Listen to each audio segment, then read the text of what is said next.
uma vez, boa noite. Seja muito bem-vindo ao canal da Igreja Presbiteriana aqui na cidade de Serquilho. Que a graça e a paz do Senhor Jesus esteja sobre você nesse momento. Abra sua Bíblia, por gentileza, ou acompanhe através da nossa projeção, Eclesiastes capítulo 3, versículo 11. Diz assim: tudo fez Deus formoso no seu devido tempo. Também pôs a eternidade no coração do homem, sem que este possa descobrir as obras que Deus fez, desde o princípio até o fim. Vamos orar? Senhor, nós acabamos de ler a Tua Palavra, e muito mais do que ler a Tua Palavra, nós clamamos em nome de Jesus, que o Teu Espírito Santo nos leia, enquanto nós temos esse contato e reflexão. Vê se há em nós algum caminho mau, perdoa-nos e guia-nos pelo caminho eterno. Em nome de Jesus, amém, amém. Tudo fez Deus formoso no seu devido tempo. Também pôs a eternidade no coração do homem, sem que este possa descobrir as obras que Deus fez, desde o princípio até o fim. Você já ouviu falar em C.S. Lewis, o escritor da consagrada trilogia As Crônicas de Nárnia e tantos outros escritos? Permita-me ler uma frase do C.S. Lewis que diz assim: se eu encontro em mim um desejo que nenhuma experiência desse mundo possa satisfazer, a explicação mais provável é que eu fui feito para um outro mundo. Se nenhum dos meus prazeres terrenos é capaz de satisfazê-lo, isso não prova que o universo é uma fraude. Provavelmente os prazeres são. Se eu encontro em mim um desejo que nenhuma experiência desse mundo possa satisfazer, a explicação mais provável é que eu fui feito para um outro mundo. Quando Salomão escreveu o seu último livro, alguns falam que o primeiro livro escrito pelo rei Salomão foi Cantares, ou Cântico dos Cânticos. Escreveu quando era jovem, apaixonado. O segundo livro escreveu na sua fase adulta, um homem mais maduro, que consegue observar à sua volta sabedoria, os ditos, os provérbios, e claro, sabedoria da parte de Deus. E ele consegue identificar aquilo que Abraham Kuyper vai dizer: toda verdade é verdade de Deus, não importa na boca de quem. E o livro de Provérbios é uma coletânea de sabedoria, o que se deve fazer, o que não se deve fazer, comparando o caminho do justo e do injusto, além dos salmos que ele escreve também. Mas o livro de Eclesiastes ele escreve na sua velhice, fazendo uma retrospectiva, fazendo um check-up, olhando para dentro de si, olhando para a sua história, uma introspectiva, uma retrospectiva. E o livro de Eclesiastes, basicamente, ele vai dizer que tudo aquilo que ele imaginava que poderia satisfazê-lo, de fato e de verdade, não passara de vaidade, correr atrás do vento, é algo vazio.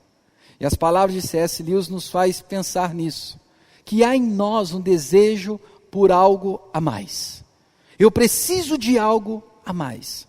E essa inquietação que nos faz experimentar dos prazeres, das buscas, dos encontros e até os desencontros, nada disso nos satisfaz de fato. Você poderia relembrar alguma história em que você achou que determinada realidade, sendo experimentada por você, iria te satisfazer e resolver sua vida? Você consegue se lembrar de histórias assim? Talvez ter um determinado imóvel, ter um carro novo, conquistar uma pessoa, ter filhos. E quando você obteve, você percebeu que o vazio ainda assim era presente. Será que não existe algo que o teu coração almeja, além deste mundo?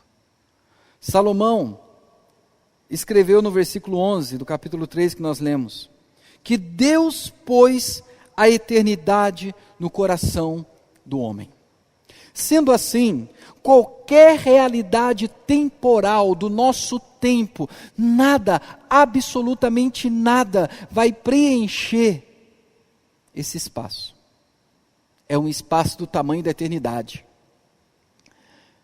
Blaise Pascal, filósofo, matemático, teólogo, disse certa feita: o vazio que há no coração do homem é do tamanho exato de Deus. Esse Deus que colocou a eternidade no coração do homem, colocara para que o homem saiba que para preencher essa lacuna da eternidade, somente o próprio Deus eterno é que preenche. Nada e ninguém, ouça isso. Talvez você vive num desespero, num vazio, numa inquietação, correndo atrás de vento, porque você acha que alguém pode satisfazê-lo e preenchê-lo como você assim gostaria. Talvez a sua grande inquietação foi por alguém que nunca veio, por alguém que nunca correspondeu como você gostaria. Talvez a sua inquietação seja por não ter alguém. Eu sei, é legítimo querer ter alguém, mas eu quero abrir aqui um pequeno comentário. Saiba que se você não conseguir ser feliz sozinho, você nunca vai estar preparado para ser feliz com alguém. Vou repetir. Se você não é feliz sozinho, você nunca vai ser feliz com alguém. Porque você vai descobrir que para viver uma vida a dois, tem a ver com fazer o outro feliz. Porque se você entrar num relacionamento, sem ter experimentado de uma felicidade consigo mesmo, tendo Deus como aquele que preenche, você vai ser um infeliz sozinho. E quando tiver alguém, a infelicidade vai ser a mesma. Deus colocou a eternidade no seu coração, para que somente Ele, o Deus eterno, pudesse de fato te preencher. Talvez nesse tempo de quarentena, seja um tempo de rever aquilo que você acha que te preenche ou que te preencheria. Talvez esse tempo de quarentena, você vai descobrir que esse vazio é do tamanho exato de Deus. E que esse Deus fez tudo formoso no seu devido tempo. A formosura de Deus é revelada dentro de um processo. No seu devido tempo, Deus foi fazendo as coisas sendo formosas. É um eco com a criação. Ele poderia ter criado todas as coisas no estalar de dedos.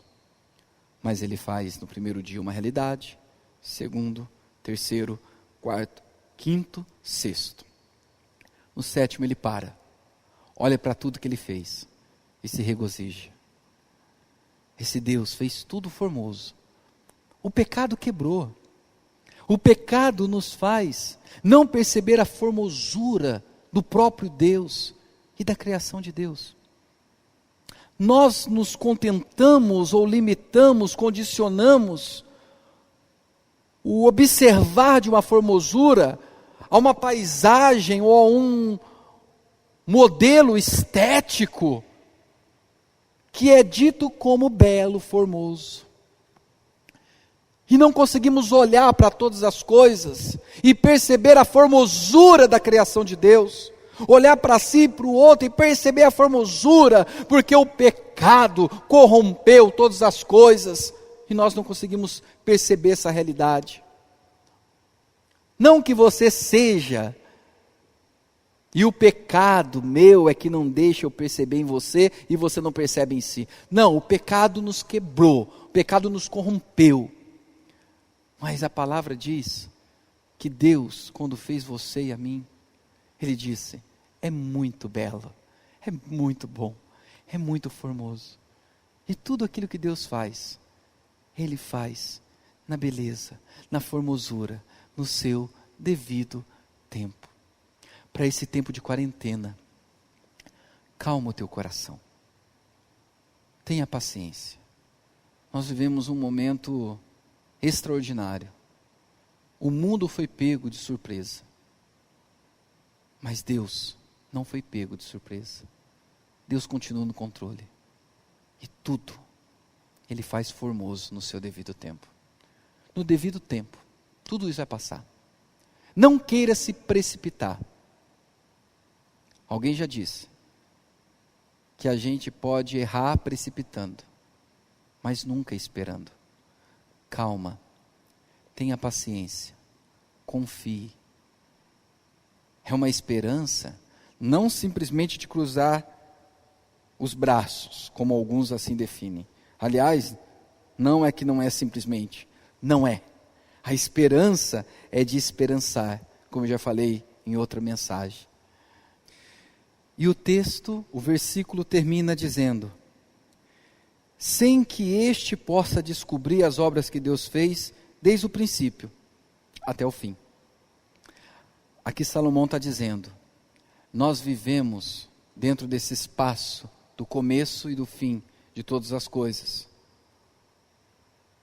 assumindo que há mistérios em Deus e na ação, nos feitos de Deus, e que nós não conseguiremos discernir. Toda tentativa de interpretar ou entender os mistérios de Deus, sendo que a própria Bíblia diz, Deuteronômio nos fala que as coisas encobertas pertencem ao Senhor nosso Deus e as reveladas a nós e aos nossos filhos, para que possamos ensiná-los e isso passe de geração em geração. Deus nos deu a revelar a respeito dele a sua palavra. A criação, como diz o Salmo 19, a criação declara a formosura, a beleza, a majestade do Criador. Mas é a sua palavra que tem como ápice a pessoa de Jesus. A palavra viva, encarnada, o verbo vivo, como sendo a revelação daquilo que Deus deseja que saibamos. Sendo assim, meu irmão, minha irmã, meu amigo, minha amiga, que acompanha essa mensagem, tem coisas que não dá para entender. Mas nós não fomos chamados, e nem somos chamados, a entender tudo, mas viver pela fé.